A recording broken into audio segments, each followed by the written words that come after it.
si vous voulez être profondément planté dans la parole, vous devez étudier la parole par vous-même. Et spécialement quand vous entendez la parole et quelque chose gagne votre attention, c'est comme peut-être vous m'avez entendu dire des choses et vous pensez « Je pense que j'ai vraiment besoin de cela. » N'attendez pas de moi que je vous donne tout. Faites une petite note et puis c'est la chose que vous allez chez vous pour étudier. C'est Dieu qui vous montre que c'est quelque chose que vous devez aller chez vous pour étudier plus. Philippiens chapitre 4, verset 5. Nous avons si peur du fait que si nous ne nous occupons pas de nous-mêmes, personne ne le fera. Je ne vous dirai pas que Dieu fera exactement ce que vous voulez quand vous le voulez. Il y aura peut-être un test. Ne pensez pas que vous ne serez pas testé et éprouvé parce que l'ennemi essaiera de vous faire penser que vous devez reprendre vos projets en main parce que Dieu ne travaille pas. Vous devez dire « Non, je me fiche du temps que ça prend. Je me fiche du temps que ça prend. Je ne passerai pas ma vie à essayer de m'occuper de moi-même. Je me suis déposé entre les mains de Dieu et je ne vais pas me récupérer. »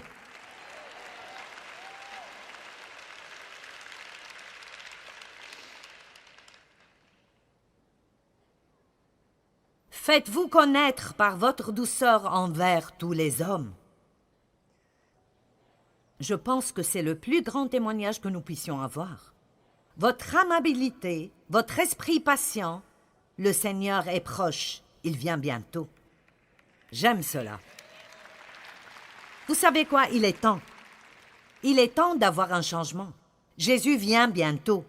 Nous avons une petite fenêtre de temps pour vraiment impacter le monde avec notre témoignage. Et nous ne pouvons pas le faire si nous sommes égoïstes, des chrétiens morveux centrés sur nous-mêmes.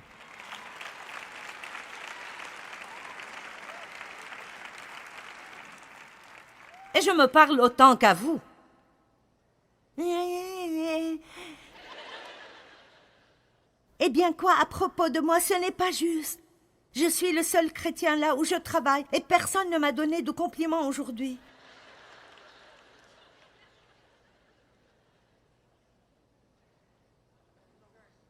Luc chapitre 9, parlons de la vie basse et de la vie élevée et décidons laquelle nous voulons. Luc chapitre 9, verset 23. Puis il dit à tous,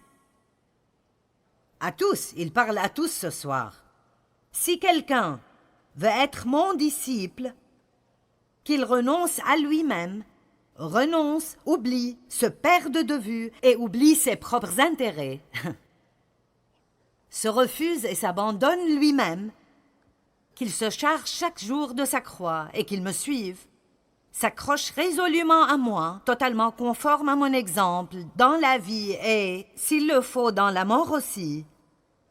Car celui qui voudra préserver sa vie et la sauver, la perdra et la détruira.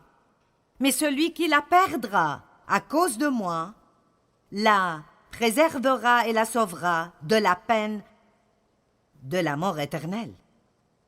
Et que servirait-il à un homme de gagner tout le monde s'il se détruisait ou se perdait lui-même? Amen. Il y a une vie plus élevée qui est disponible pour nous. La vie égoïste est centrée sur soi, toujours concernée par ce que nous obtenons, ce que nous n'obtenons pas. C'est le type de vie le plus bas qu'il nous est possible de vivre. La vie la plus élevée est de vous déposer entre les mains de Dieu et dire chaque jour « Seigneur, que puis-je faire pour toi ?» Je pense qu'il est temps de changer de direction. Au lieu de donner à Dieu les 12 choses que vous devez faire pour rester sauvé aujourd'hui, allez, je sais à propos de cela. Dieu, si je n'obtiens pas de percée, je ne peux pas continuer, Dieu. J'ai besoin de t'entendre aujourd'hui, Dieu. Je vais aller à cette conférence, Dieu, et je veux une parole de toi.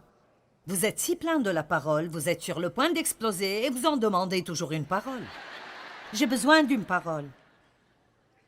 D'accord, j'en ai une pour vous. Arrêtez d'être égoïste. Déposez-vous entre les mains de Dieu. Occupez-vous d'être une bénédiction où que vous alliez. Vous aurez une vie qui est si merveilleuse que vous ne saurez même pas quoi en faire.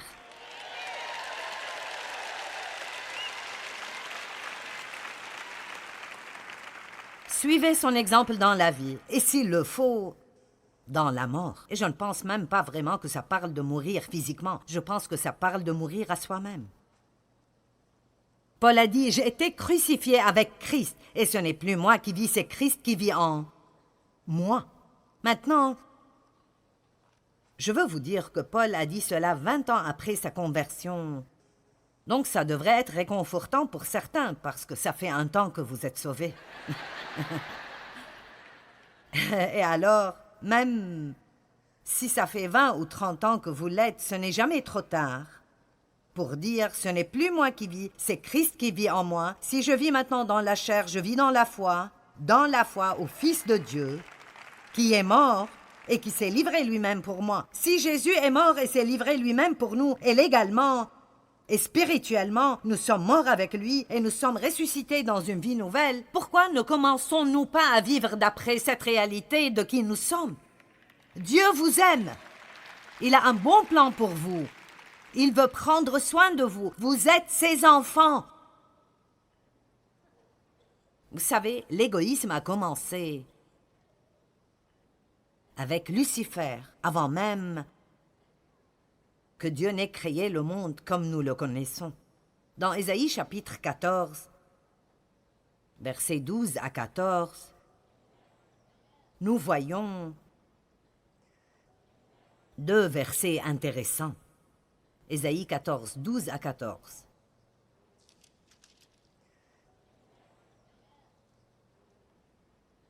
Te voilà tombé du ciel, astre brillant, fils de l'aurore. Tu es abattu à terre. Toi, le vainqueur des nations, ô roi blasphémateur et satanique de Babylone. Tu disais en ton cœur, regardez cela. Je vais monter au ciel, je vais élever mon trône au-dessus des étoiles de Dieu, je vais siéger sur la montagne de l'assemblée, à l'extrémité du septentrion, je vais monter sur le sommet des nues, je serai semblable au Très-Haut. Je ferai cela, je ferai, je ferai, je ferai. Et voici la réponse, mais tu as été précipité dans le séjour des morts, dans les profondeurs de la fosse, le domaine des morts. Vous savez, Lucifer était une création épatante. Son corps entier était fait d'instruments de musique et il était l'archange de la louange. Chaque mouvement qu'il faisait, je pense qu'il faisait un son musical différent. Et il a choisi de plein gré de se rebeller contre Dieu. Dieu ne nous crée pas pour que nous ne puissions pas faire ce qui est mauvais.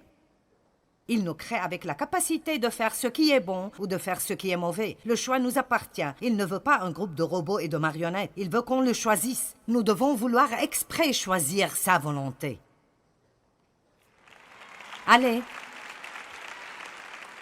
Dieu vous dit ce qu'est sa volonté. Et puis il a dit, j'ai mis devant toi la vie et la mort. Choisis. Josué a dit, choisissez aujourd'hui qui vous voulez servir. Moi et ma maison, nous allons servir l'Éternel. Lucifer a dit, je ferai cela, je ferai, je ferai. Et Dieu a dit, non, tu ne le feras pas. Dans Luc 10, 18, la Bible dit que Jésus a vu Satan tomber comme un éclair du ciel. Il a été chassé du ciel. Et que vous l'aimiez ou non, sa demeure actuelle est ici sur la terre et l'atmosphère au-dessus de la terre entre ici et le ciel. Certains d'entre vous diraient, « Wow, pourquoi parlons-nous du diable ?» Eh bien, je suis allé à l'église pendant beaucoup d'années et je n'ai jamais entendu un bon sermon sur le diable.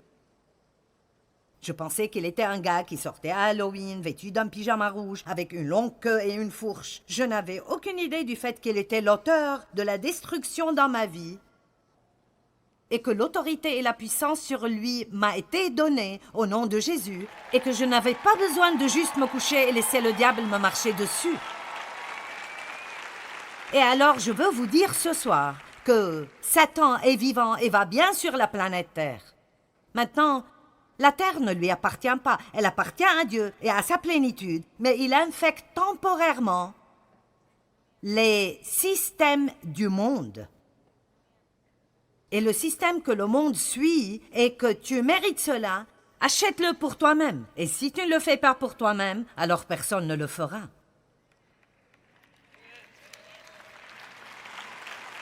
Nous avons traversé un long chemin et nous devons combattre contre cela et dire non, ce n'est pas la volonté de Dieu.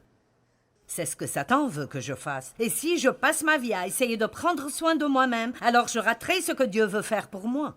Laissez-moi vous dire, Dieu peut s'occuper de nous mieux que vous pouvez vous occuper de vous-même. Il peut ouvrir des portes pour vous que vous ne pourrez jamais ouvrir. Il peut fermer des portes et vous garder des problèmes. Dieu peut vous donner sa faveur où que vous alliez. Arrêtez d'essayer d'ouvrir des portes et demandez à Dieu de vous donner sa faveur où que vous alliez. Quand vous faites une demande d'emploi, n'essayez pas d'impressionner par votre grandeur. Faites une bonne interview, mais dites, « Seigneur, si tu ne me donnes pas ce travail, je ne l'aurai pas. J'ai besoin de ta faveur, j'ai besoin que tu fasses ce qu'il m'aime. » C'est ce que ça veut dire d'avoir la faveur de Dieu. Dieu fait que des personnes vous aiment et ils ne savent pas pourquoi ils vous aiment. Et je sais de quoi je parle parce que j'ai passé trop d'années dans ma vie à tourner en rond et à essayer d'entrer dans les bons groupes de personnes. Je ne veux plus jouer à ces jeux. Job 1,7 et l'Éternel dit à Satan, « D'où viens-tu » Et Satan répondit à l'Éternel en disant de parcourir la terre et de m'y promener. 1 Pierre 5,8 Soyez sobres, veillez. Votre adversaire, le diable, rôde tout autour, comme un lion, rugissant et affamé, cherchant qui il dévorera. Eh bien, devinez quoi, ce ne sera plus nous. J'ai dit, ce ne sera plus nous dorénavant. Satan, tu devras aller te trouver un autre déjeuner. Ça ne sera pas moi. Parce que je me mets entre les mains de Dieu. Il ira devant moi et me guidera et me donnera la grâce de faire ce que je devrais faire. Je ne passerai pas ma vie à être centrée sur moi-même, à essayer de prendre soin de moi et à m'inquiéter de ce à quoi je ressemble et de ce que les gens pensent et est-ce qu'un cheveu n'est pas à sa place et oh mon Dieu, quoi à propos de ce bouton que j'ai ici. Allez!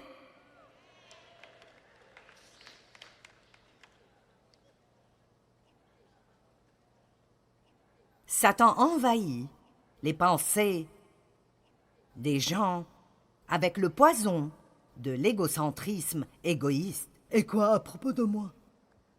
Eh bien, quoi à propos de moi? Toute désobéissance est reliée à l'égoïsme. Ça a commencé dans le jardin.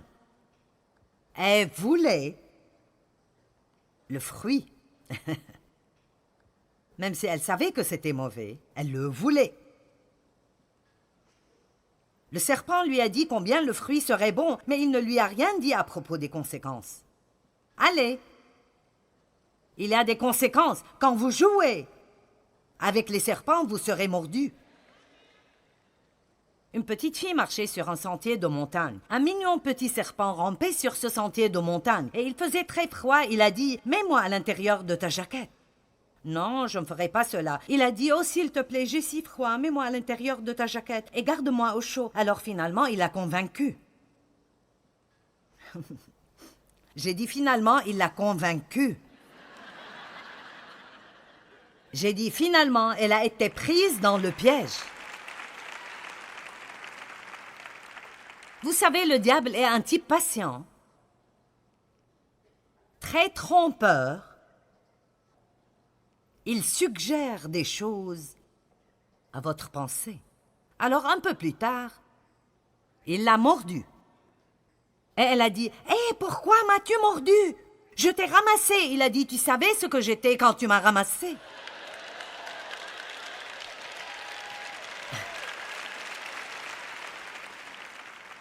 Allez, la gentille dame solitaire, si tu vas avec un homme marié,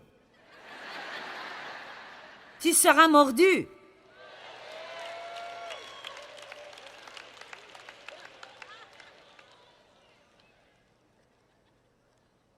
Eh bien, je t'ai informé.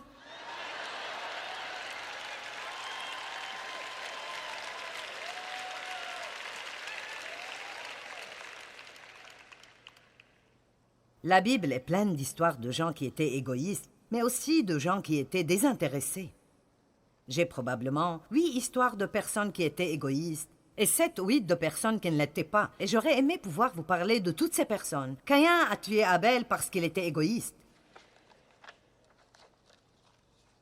Les frères de Joseph l'ont vendu comme esclave et l'ont jeté dans une fosse et ont menti à leur père parce qu'ils étaient égoïstes.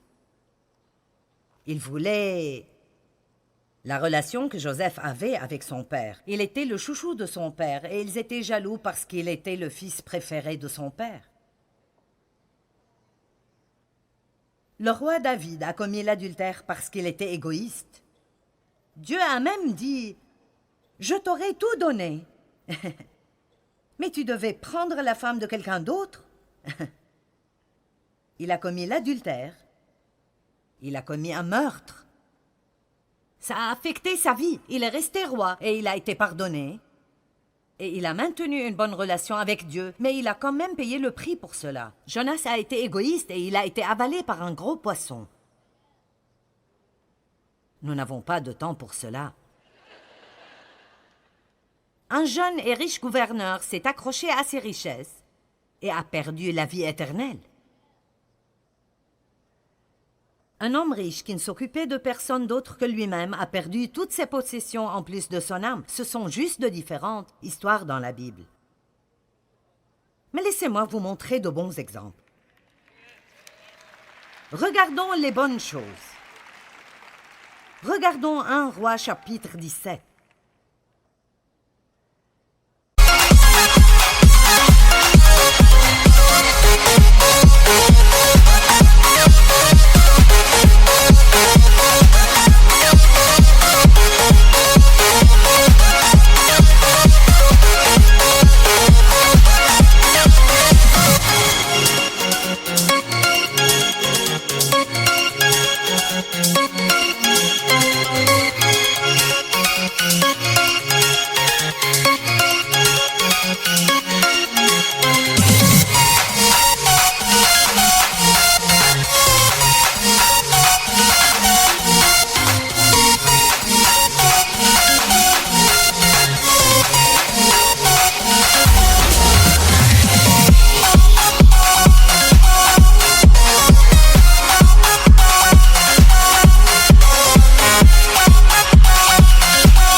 Dieu merci, nous pouvons changer. Dieu merci, nous pouvons changer. Vous savez, peut-être que ce soir, vous êtes ici ou vous regardez à la télé et je ne sais pas, peut-être que vous n'êtes même pas encore sauvé et vous pensez, mon Dieu, j'étais si égoïste toute ma vie. Mais vous savez quoi? Je veux dire, ce soir, vous pouvez changer. Ce soir, vous pouvez recevoir la nouvelle vie de Christ en le recevant comme sauveur. Aujourd'hui, vous pouvez faire demi-tour. Vous pouvez lâcher ce qui est derrière vous et devenir une nouvelle personne avec une nouvelle perspective. Ce soir, vous pouvez dire « Je ne passerai pas ma vie à m'occuper de moi-même. Exprès avec l'aide de Dieu, je serai une bénédiction partout où j'irai. » Et vous n'allez pas juste le faire demain parce que vous êtes toujours sous l'influence de la conférence. Mais vous le faites jour après jour, après jour, après jour, après année, après année, après année. Et tout d'un coup, vous finissez quelque part à dire aux gens « Je ne sais vraiment pas ce qui est arrivé dans ma vie, mais je suis si satisfait. Ça paraît fou, mais j'ai juste l'impression que j'obtiens tout ce que je veux. »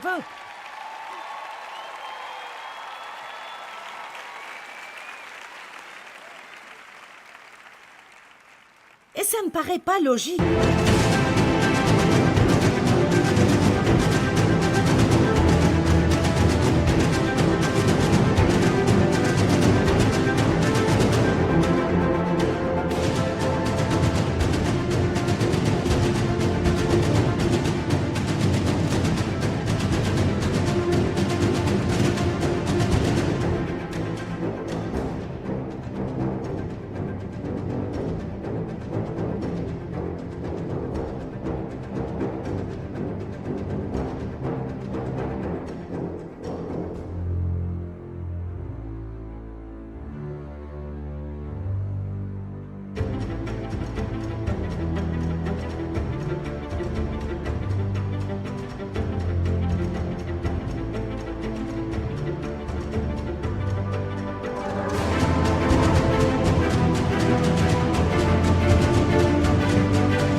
Mais parfois, je prends du temps pour penser, voyons, qu'est-ce que j'aimerais avoir?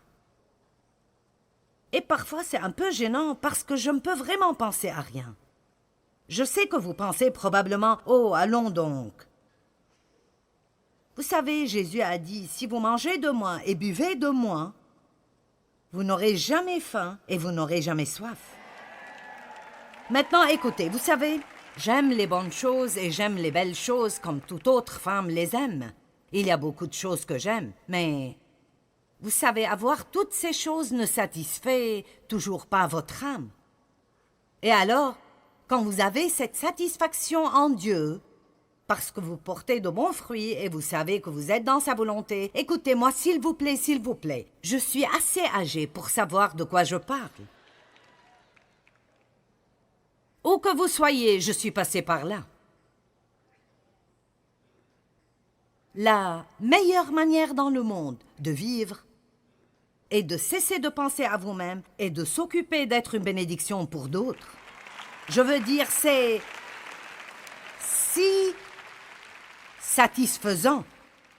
Et n'ayez pas une attitude de martyr. Eh bien, je vis juste pour tout le reste du monde. Vous savez, vous devez le faire avec joie.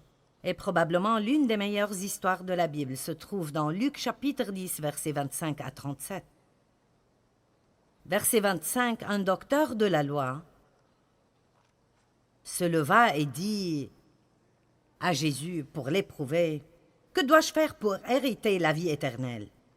Jésus lui dit, « Qu'est-il écrit dans la loi ?» Il répondit, « Tu aimeras le Seigneur, ton Dieu, de tout ton cœur, de toute ton âme, de toute ta force et de toute ta pensée, et tu aimeras ton prochain comme toi-même. » Tu as bien répondu, lui dit Jésus, « Fais cela, et tu jouiras d'une vie bénie, active et éternelle dans le royaume de Dieu. » Mais lui, voulant se justifier, parce que clairement il ne faisait pas cela, dit à Jésus, « Et qui est mon prochain? Qui exactement suis-je supposé bénir et aider? Les gens que j'aime? Les gens que je n'aime pas? Les gens qui m'ont aidé d'abord? Même quand nous voulons aider les gens, parfois nous sommes difficiles concernant qui nous voulons aider. »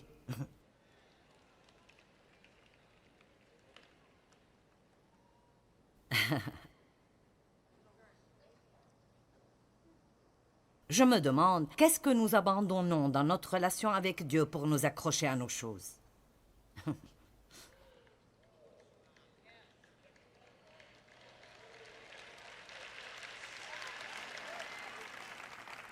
Laissez-moi le dire de nouveau. Utilisez toujours l'argent et les choses pour bénir les gens. N'utilisez jamais les gens pour obtenir de l'argent et des choses.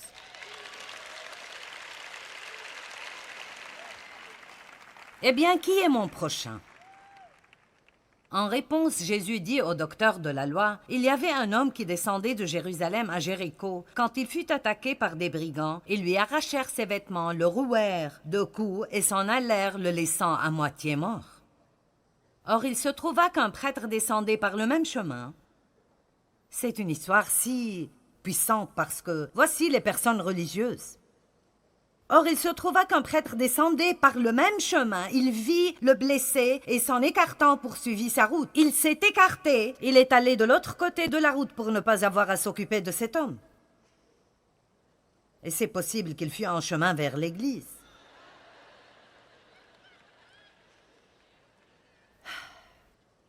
De même aussi, un Lévite arriva au même endroit, le vit et il faisait partie des gens religieux aussi. Et s'en écartant poursuivit sa route. Je me demande, quand quelqu'un est dans le besoin, à combien de gens Dieu doit parler avant de trouver quelqu'un pour pourvoir à ce besoin?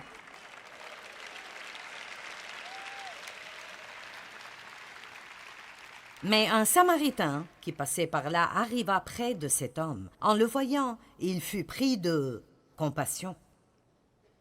La seule façon de vraiment avoir de la compassion est de vous oublier vous-même. Parce que soit nous avons de l'apitoiement, soit nous avons de la compassion. Dieu ne veut pas que nous tournions notre apitoiement vers nous-mêmes. Il veut que nous le dirigions vers un monde blessé. J'ai perdu beaucoup de ma vie dans l'apitoiement sur moi-même, à être désolé pour moi-même parce que quelqu'un ne faisait pas quelque chose pour moi. C'est beaucoup mieux d'avoir de la compassion. Il s'approcha de lui, soigna ses plaies avec de l'huile et du vin, et les recouvrit de pansements. Puis, le chargeant sur sa propre mule, il l'emmena dans une auberge où il le soigna de son mieux. Cet homme prend du temps, il fait un effort. Il a changé son plan. Il allait quelque part, il l'a pris à l'auberge, et apparemment, il devait aller quelque part. Il a dit, prends soin de cet homme, et tout ce que tu auras dépensé en plus, sans limite, je te le rembourserai moi-même quand je repasserai. Arrêtons de mettre une limite sur ce que nous sommes prêts à faire pour les gens, et disons, Jésus, quoi que ça demande. Je suis si heureuse que Dave n'ait pas mis de limite sur combien il me supporterait alors qu'il attendait que Dieu me change. Allez, enlevez les limites de votre bonté. Enlevez les limites de votre générosité et dites, Seigneur, quoi que ça demande. Quoi que ça demande. Je ne suis pas là pour mon plaisir ou pour me rendre heureuse. Seigneur, c'est ton travail.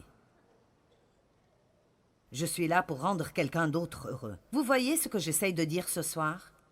Si vous vous abandonnez à Dieu et vous arrêtez de vivre pour vous rendre heureux et pour vous occuper de vous-même, alors le poids est enlevé. Vous utilisez la vie que Jésus vous a donnée pour être une bénédiction. En faisant cela, vous plantez une graine. Maintenant, Dieu prend cette graine et il en produit une moisson dans votre vie. Et toutes les choses que vous essayez d'obtenir sans jamais le pouvoir, quand vous essayez de le faire vous-même. Allez maintenant. C'est le moment pour un changement. J'ai dit, c'est le moment pour un changement. Vous savez quoi? Dieu veut vraiment, vraiment prendre soin de vous. Et la meilleure chose que vous pouvez faire est juste de vous abandonner ou de mettre votre vie entre ses mains. J'aime dire vous déposer entre les mains de Dieu. Nous avons besoin d'arrêter de juste penser à nous-mêmes tout le temps et de laisser Dieu nous utiliser comme une bénédiction pour d'autres personnes.